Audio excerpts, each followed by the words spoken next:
Hey everyone, Omri here and welcome to another video. Today I'm giving you a different look on Pranayama deep breathing to begin with, and then I'm actually going to show you half moon from the back.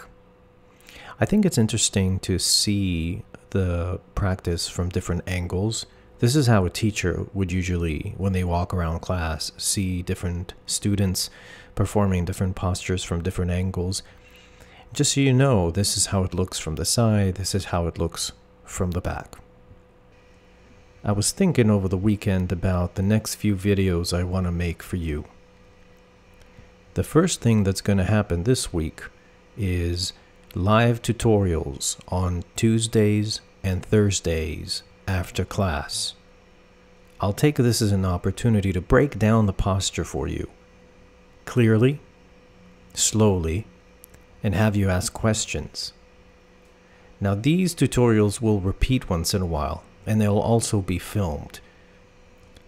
As someone who used to have an incredibly strong practice and is now building their way back, I identify very much with the difficulties, the physical and mental difficulties that the practice presents.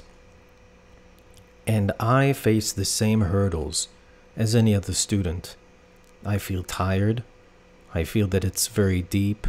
It's intense. It requires a lot of stamina and a commitment to follow through. And I think that's something that's so powerful, that commitment.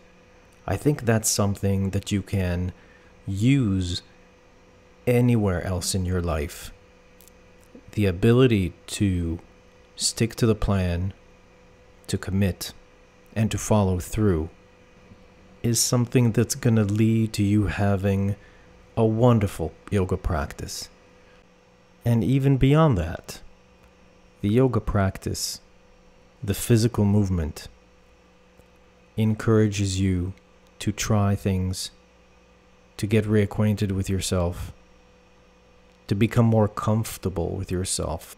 So it's really about self-love and self-acceptance, which is what makes yoga such a great thing to get into in a time like this. Now I know you might be listening to this recording years from now, months from now, when we're in a different situation, but I think that it's going to resonate on some level regardless of the external circumstances. It's about empowerment. Showing up, doing the best you can, committing to the change, and giving yourself an opportunity to live up to your potential. You have a picture of yourself as you'd like to be. The distance between you and that vision can be infinitely long. It can also be surprisingly short. I keep telling this story in class. There are many times I recall wanting to hit a certain posture, to just nail it. And I know that because of physical limitations, because of the way I'm built, some postures are going to be extremely difficult to get into. They're going to require a much bigger investment of time and energy and effort. And then there are advanced postures that have come relatively easily to my body. I'm very thankful for whatever I was handed, whatever I was given, and I'm constantly trying to coax my body to do things that I believe it can get into safely over time. I am in no rush. As far as I'm concerned, I would like to practice for as long as I physically can. I've seen what it's done to me over the last 10 years, and I'm excited to see where I can take my body over the next 10 years. I remember walking into my first class.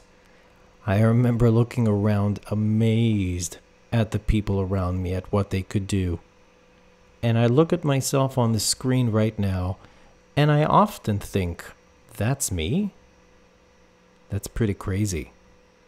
There were times where all of these postures were impossible, from the simple ones to the very difficult ones. Slowly, slowly, class by class, learning with patience, with love, with space, with support, I would choose carefully the classes and the teachers I would go to, because I had a good sense early on, what is it that I needed to evolve? Your sense of what you need might be very different. You'll go to some classes and you'll gravitate towards the one that your body tells you or your spirit tells you that's the class for you. I've gone to many classes where I told myself a few minutes in, oh my God, this is gonna suck. I'm gonna hate this. I want to leave.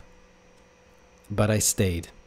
I stayed and I listened respectfully and honestly and without bias as much as I could have. And if I reflect back on those classes, I can tell you there was not one class that I didn't learn something from. And that made it all worthwhile. Thanks for listening. I'll see you tomorrow morning.